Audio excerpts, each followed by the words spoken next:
English Bible Niv Yunjiozongyang Genesis chapter 28:30. So Isaac called for Jacob and blessed him and commanded him, "Do not marry a Canaanite woman. Go at once to Padan Aram, to the house of your mother's father Bethuel. Take a wife for yourself there, from among the daughters of Laban, your mother's brother. May God Almighty bless you and make you fruitful and increase your numbers until you become a community of peoples. May He give you and your descendants the blessing given to Abraham, so that you may take possession of the land where you now live as an alien, the land God gave to Abraham." Then Isaac sent Jacob on his way, and he went to Padan Aram, to Laban son of Bethuel the Aramean, the brother of Rebekah, who was the mother of Jacob and Esau. Now Esau learned that Isaac had blessed Jacob and had sent him to Padan Aram to take a wife from there, and that when he blessed him, he commanded him, "Do not marry a Canaanite woman," and that Jacob had obeyed his father and mother and had gone to Padan Aram. Esau then realized how displeasing the Canaanite women were to his father Isaac. So he went to Ishmael and married Mahalath, the sister of Nebaioth and daughter of Ishmael son of Abraham, in addition to the wives he already had. Jacob left Beersheba and set out for Haran. When he reached a certain place, he stopped for the night because the sun had set.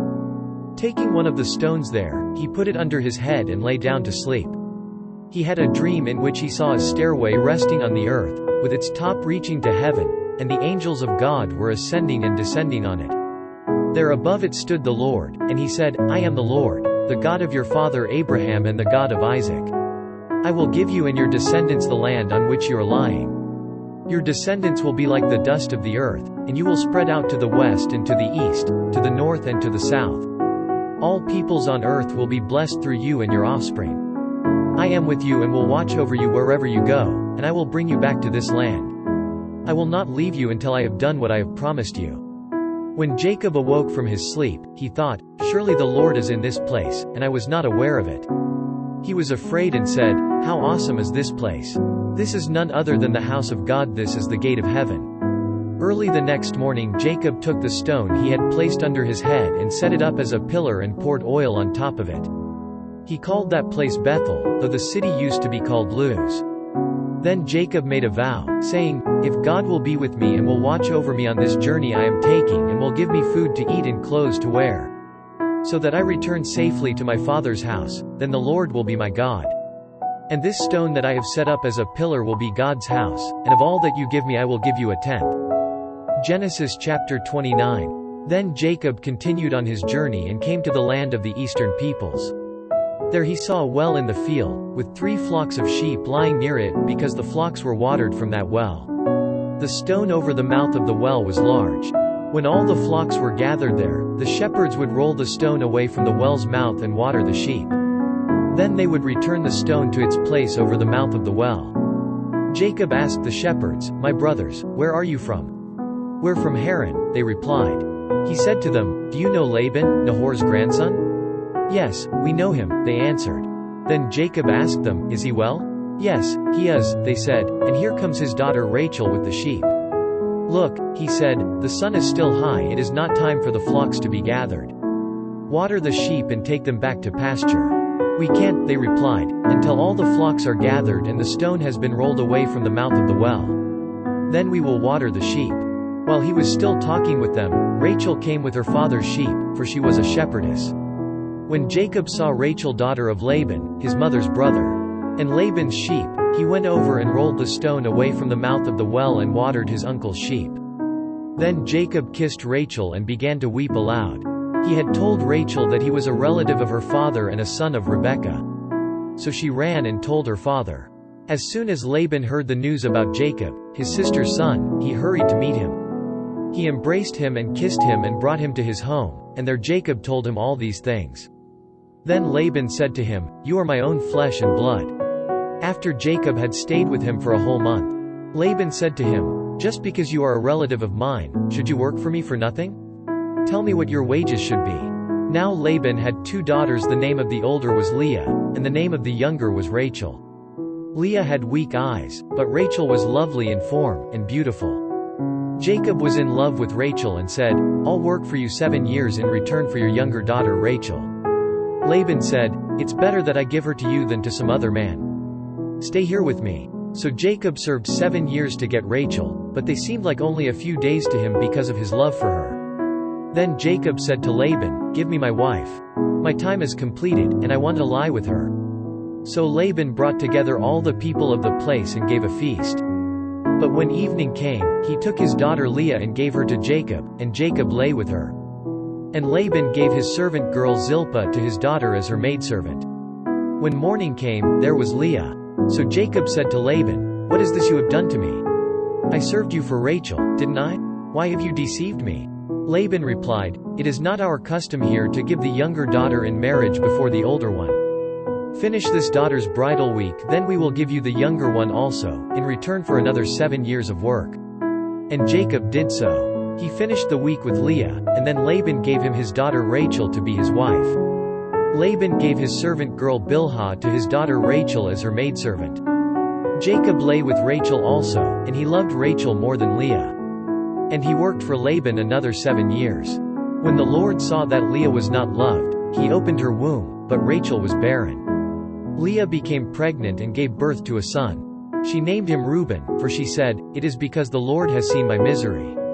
Surely my husband will love me now." She conceived again, and when she gave birth to a son she said, "Because the Lord heard that I am not loved, he gave me this one too."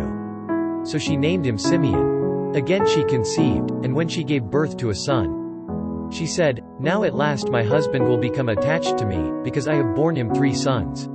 So he was named Levi. She conceived again, and when she gave birth to a son she said, "This time I will praise the Lord." So she named him Judah. Then she stopped having children. Genesis chapter 30. When Rachel saw that she was not bearing Jacob any children, she became jealous of her sister. So she said to Jacob, "Give me children, or I'll die."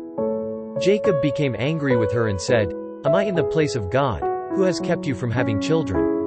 Then she said, "Here is Bilhah, my maidservant. Sleep with her so that she can bear children for me and that through her I too can build a family." So she gave him her servant Bilhah as a wife.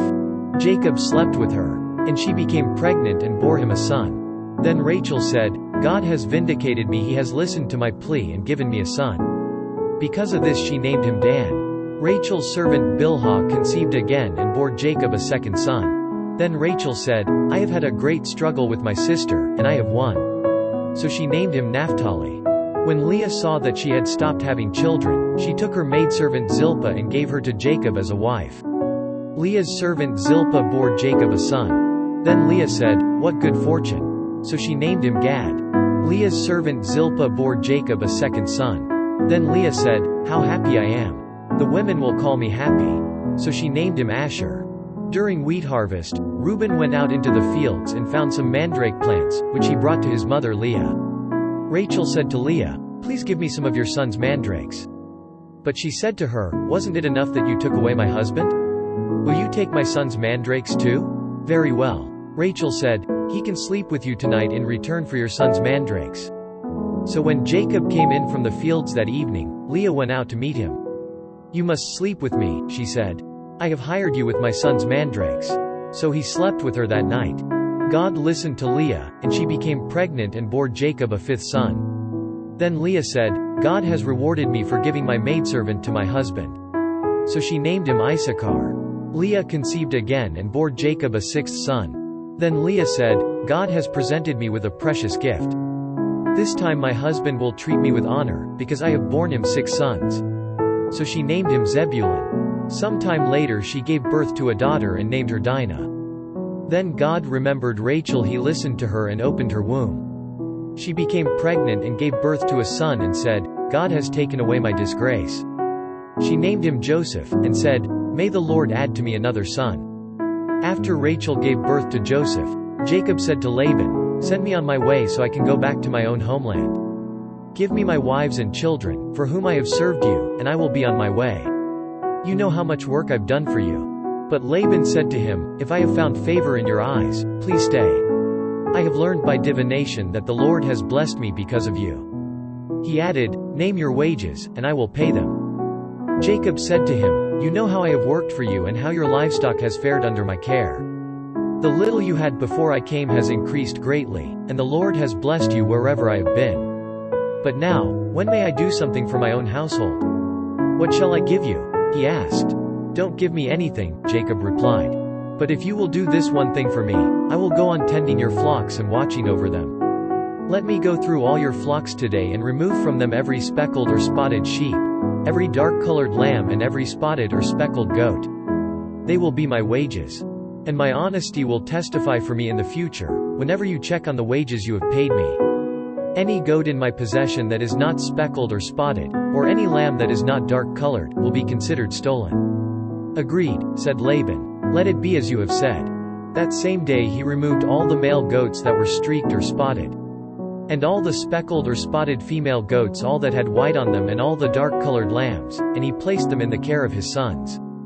Then he put a 3-day journey between himself and Jacob, while Jacob continued to tend the rest of Laban's flocks. Jacob, however, took fresh-cut branches from poplar, almond and plane trees, and made white stripes on them by peeling the bark and exposing the white inner wood of the branches.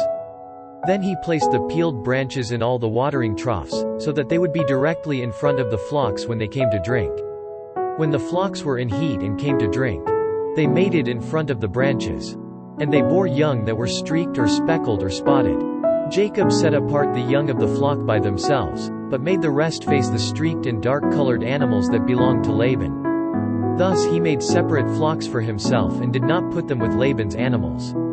Whenever the stronger females were in heat, Jacob would place the branches in the troughs in front of the animals so they would mate near the branches. But if the animals were weak, he would not place them there. So the weak animals went to Laban and the strong ones to Jacob. In this way the man grew exceedingly prosperous and came to own large flocks, and maid servants and menservants, and camels and donkeys.